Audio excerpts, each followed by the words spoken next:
आपको समझने की कोशिश करोगे कैंसर में और दूसरी बीमारी में फर्क क्या है। आप ईमानदारी से बताना, कोई झूठ मत बोल रहा है ना। अगर आपको जुकाम होता तो आप यहां आते हैं क्या? आप में से एक भी आदमी आता क्या? नहीं आता ना। आपको अगर बुखार आ रहा होता तो एक भी आदमी आता क्या? यहाँ पैरासीटामोल ले लेते, हो जाता काम। आपको कोविड होता तो आते क्या? यहाँ नहीं।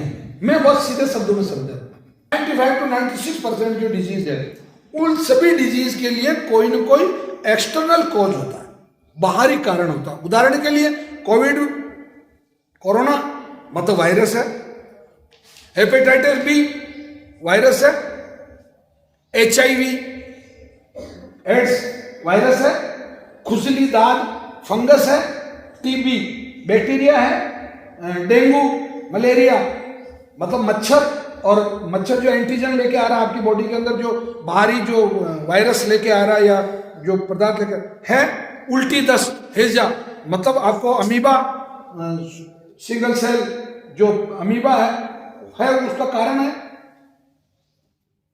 जितनी करीब 95% जो बीमारियां हैं उन सबके कोई, क्योंकि मैं इसलिए 95% कह रहा हूं, एक्सीडेंट को भी अपन बीमारी मानते हैं कि भाई एक्सीडेंट हो गया, क्या हुआ भाई साहब आजकल दिख नहीं रहे हो, यार बीमार हो गया था यार, वो एक्सीडेंट हो गया था, उसको भी मानते हैं। इसलिए मैं 2-3% तो इसको मानता हूं।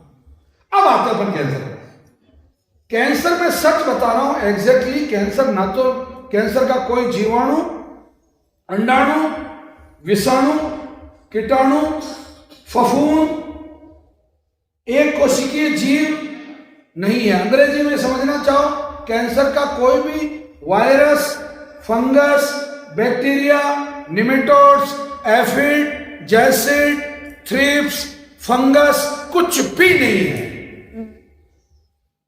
अब प्रश्न आता है कि फिर क्या है, फिर आया कहां से? इसके जन्मदाता आप खुद ही हैं। आप खुद ही इसके director, producer, writer, actor, distributor और यहां तक कि देखने वाले और ऑपरेटर भी आ गए। तो ये मासूमियत बिल्कुल काम नहीं देगी। है ऐसा किस्मत खराब थी इसलिए कैंसर हो गया? नहीं भैया, किस्मत खराब नहीं थी, आदत खराब थी इसलिए कैंसर। स्वीकार करना पड़ेगा बहुत। मेरी कोई कैंसर पेशेंट के प्रति 1% भी आज दिन तक दुनिया का एक भी कैंसर पेशेंट ये साबित नहीं कर पाया कि उसको उसके कैंसर होने में उसकी गलती नहीं थी। केवल 10% कैंसर जो है वो जेनेटिक है। ये पहले तो 7-7.5% पे अटका हुआ था पिछले 12-13 साल से, परंतु अभी ये चूंकि इन दिनों में कैंसर वापस थोड़ा बहुत ज्यादा स्पीड उसने पकड़ी है। तो जेनेटिक का मतलब होता है दादाजी, दादी जी, नाना जी, नानी जी और माता जी और पिताजी को अगर कैंसर था तो वो जेनेटिकली डीएनए के थ्रू, उसका जो टेक्निकल शब्द है वो डीएनए है, आपके डीएनए में आया। यानी कि 23 गुण जो आपके पिताजी से गुणसूत्र और 23 गुणसूत्र आपकी माताश्री से आए। ये 23 46 अपने को सुनने को लगता है, बाकी इसको डिकोड जो किया है साइंस ने, इस 46 को 10 से गुणा करो। हाँ, 46 को 10 से गुणा करो, इतने गुण आते हैं आपके उसमें डीएनए। कभी कभी आप सुनते हैं कि सुनते हैं अखबार में, टीवी में, जैसा उसका डीएनए टेस्ट करवाया। डीएनए का अपना एक डीएनए, आपकी हर सेल अलग है, मतलब उसका भी अपना एक डीएनए। और उस डीएनए को अगर डिकोड करो आप, उसमें से निकालो तो एक सीडी जैसी एक घूमी हुई एक रचना निकलेगी, वो आरएनए।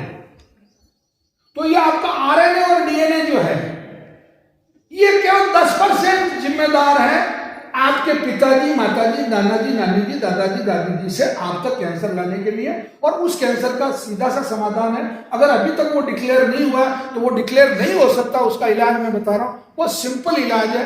हमारे यहाँ की एक दवाई है रक्त शोधन, 4 चम्मच सुबह 4 चम्मच शाम को ले लो, और क्या 4 महीने ले लो, केवल 4 महीने, आपको कभी भी जेनेटिक कैंसर नहीं हो सकता। यानी कि आपने जेनेटिक कैंसर की जो आपकी बॉडी के अंदर जितने भी उसकी जो संभावनाएं थी वो आपने खत्म कर, मतलब आपने डीएनए चेंज कर दिया, मतलब वो जो डीएनए था उसको मार दिया। सही शब्दों में यूज कर, जो दुश्मन था उसको आपने फायरिंग कर। अब इसको 4 महीने से ज्यादा नहीं लेना है, परंतु एक इसमें खतरा है, मैं आपको बता दूं। खतरा क्या है बताऊं? आप 4 महीने तक आपने ले लिया, फिर आपने अपने तो ले लिया, ब्रह्मास्त्र मिल गया, दारू पियो ना खूब, अब खूब गुटके खाओ ना, तंबाकू खाओ, खूब मजे लो, रेड मीट खाओ, अब तो आपने तो 4 महीने ले लिया भैया, उससे वो गलती करोगे तो वो कैंसर वो अलग है, वो तो होना है आपको फिर अगर गलती करोगे तो। कहने का समाधान सीधा सा ये है कि मतलब बंदूक हाथ में लेके मतलब लोगों को लूटोगे तो किसी दिन सामने वाला तोप लेके आएगा तो आपको लूट लेगा। बहुत क्लियर बात है। आपके पास रिवॉल्वर है, उसके पास SLR है, कैंसर के पास SLR है। ओके, समझ में आ गई बात? तो वो जो DNA वाला मैटर है, और मैं आपको सबको रिक्वेस्ट कर रहा हूं हार्टली कि जिनके परिवारों में कैंसर है उसकी जितनी जीवित संतानें हैं वो एक बार, और उसके दूसरे फायदे और होंगे।